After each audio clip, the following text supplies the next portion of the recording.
So the next year I tried for the Dolphins. That's when Dan Marino was showing.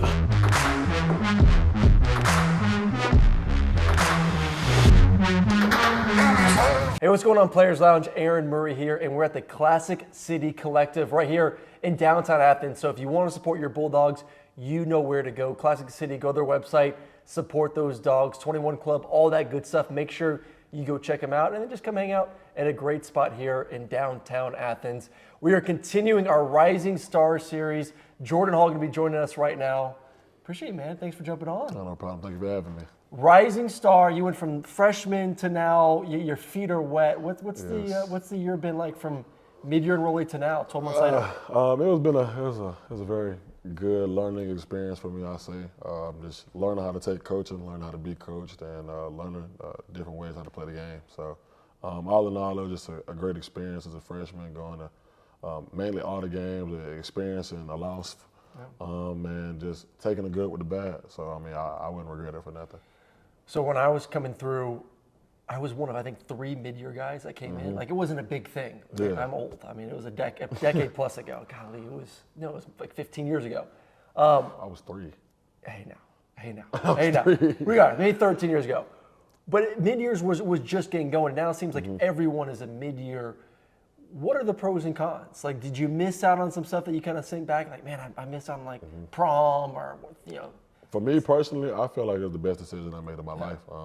Just dealing with my circumstances and where I'm from, Jacksonville is not too much anything going on there. So my pops made it a point for me during the summertime to start my classes early and basically to get finished with school so I could early enroll. So once I did that, I mean, I got better at football. I mean, I was lifting every day. I was consistent. And 2, I was around something that I did at home, but I just wasn't there. I wasn't in the facility every day.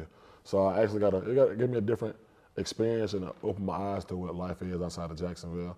And at the same time, it just gave me a great opportunity to get better at my craft. So I think it was a great decision. What was the harder? What's so much more difficult? I guess like better way to frame it of the workouts. Of like what was the eye-opening thing in spring and even fall camp, and could give you a little bit more comfort now?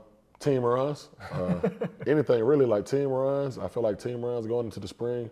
Like we had our first team run, and I've never been in that much pain after running in my life. Like I was used to running a lot. You know what I'm saying? Like we ran a lot in high school, but I feel like what we did at UGA and what we do with Coach Sinclair, the way he programs the strength and conditioning and everything, like it was totally different. I would never advise anybody to go in there. Like if you're a mid-year and you coming in, you got to be conditioned, stay in shape, run, do something, but don't be lazy. Like that was the toughest part about adjusting, but everything else, like learning how to lift weights, like I was actually intrigued on doing that. Like I wanted to do that because I didn't get an opportunity to do that in high school. So that was like the biggest curve, and two, learning the playbook. I think that was a big one going into the spring because it's just all thrown at you. So like you got to learn it, but I mean once you get down pat, you're really fine. Speaking of the weight room and kind of the new with a lot of the lifting and some of the running.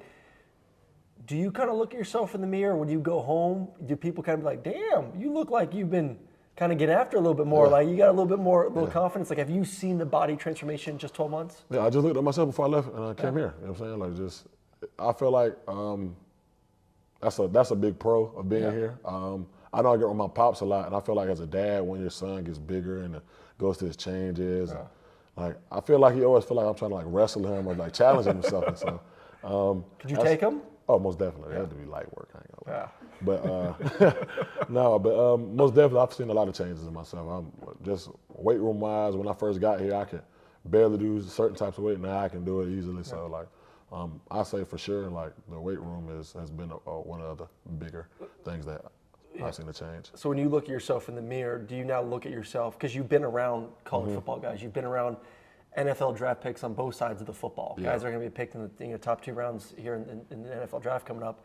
But do you look at yourself in the mirror and say, like, I now look like a guy that could be playing in and play out come next season? Most definitely. Like, just being around, like, Coach Scott always has his guys around. Like, I remember when Devontae Wyatt came on a visit and he helped host some recruits with us. I was looking at him, I'm like, man, like, we look almost the same. Just that he's a little bit lighter than I am now, but Yeah, all our body frames look the same, and like just seeing that, I was like, I know for sure I can be that one day. So the bodies change, but is the nickname still there, Big Baby? Yeah, most definitely. But you lost the baby fat though. But the baby fat's gone. know Does something that that- need to go too? The craziest thing, that when I first got here, I was expecting everybody to call me that. Kirby didn't call me that as much. So like once I got on the field more later on in the season and started playing a lot more games when people felt like went down with injuries and my role became more prominent, he started to call me more gradually. So now he calls me it a lot. Even Coach Sinclair called me it a lot, and Coach Scott started calling me like more now. So I feel like that nickname will come back around and it'll be more a bigger thing. How did it go? How did it start?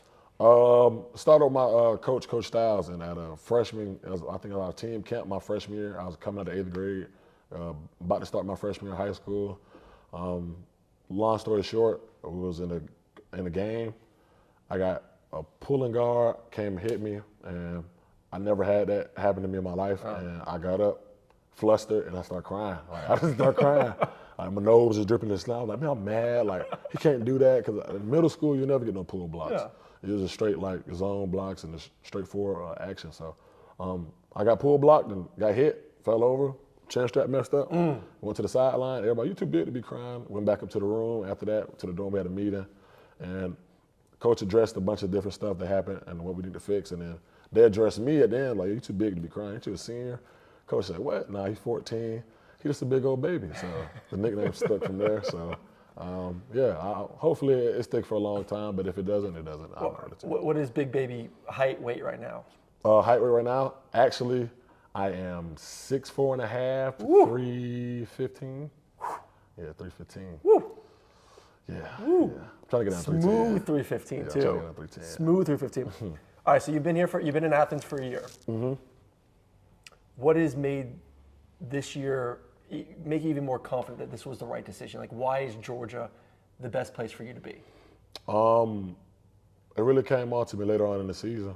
Just the belief that Coach Smart had in me going into different games. It was like Tennessee, when Warren went down with an injury, he came to me in practice and told me like Monday, going into the week, that he's gonna need me a lot more this week. So just having that belief in me, I feel like that really amplified my game and gave me like the reassurance that I needed as a player. You know what I'm saying? Like, I come in and practice hard every day, and then know that your coach is looking forward to having you and just basically he's there for you. I feel like that was one of the more reassuring moments I had since I've been here. Was it kind of, what was that moment like playing in Tennessee? You know, that stadium, 100,000 people. Man. I mean, it's intimidating as hell. At least you're on defense, not on offense trying to play. Yeah. But like, what was it like looking up and like, man, I'm playing big time football right now? So walking in, like it was a bunch of fans on the side, and you probably see it in a couple of videos that our media department put out, but it's a bunch of fans that was yelling at us, cussing at us. I'm laughing because it's funny to me. So we walking back out, and kid you not, like that felt like the most exhilarating moment I ever had. But that first play of the game, when he took it to the crib, I swear to you, I've never heard anything louder in my life. It sounded like the devil farted in my ear. Like it was so loud. Like I couldn't hear myself think. And then the next person talking to me, like I couldn't hear him speak in a while. Like it was crazy. So like playing in Neyland Stadium, it would be an unforgettable moment, most definitely. Oh, I absolutely hated it. Obviously, for me, it's just very difficult to communicate. But it was fun. It's like all the environments. Like when you go to South Carolina, man, they get those towels waving. It's a lot. It's hell, but it's a lot of fun. All right, year one, year two. Obviously, there's a game plan. Like, what do you want to get better? I know physicality. You've seen the improvements in the weight room. Spring ball is a couple months away. It's crazy how fast things happen. But like, what are you trying to work on the field heading into next season? On the field, really just implementing my pass rush game a lot more, and then still working on defending the run. But honestly, just everything. Honestly, just everything. Just going into the season with a clean slate and just trying to improve in everything, and day by day, little by little. What was it like going against guys like Cedric and Mims last year? Like, what did you learn going against guys that are going to be early draft picks? Just different types of linemen you're playing against. I mean, Mims was more of the physically guy, gifted, strong, athletic, smart, but really just raw talented athletes. And then Tate was one of those maulers, like just a big, strong country, and just get you out of there. You know, you at the club whenever you wanted to. But Ced was probably the most impressive because he had the combination of all that. He was a mauler, but he was the smartest.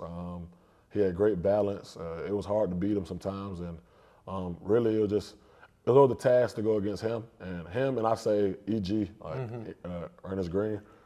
He's probably our most skilled in the past. Like I think people they undermine it a lot, but if you watch film and look at EG, like I don't think I've ever seen him lose reps consistently ever. All right, so looking forward to next season.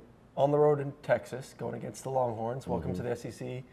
On the road in Oxford, on the road in Tuscaloosa. Is there anyone that boils you up a little bit more than the other? Everybody. I mean, gonna be a good season.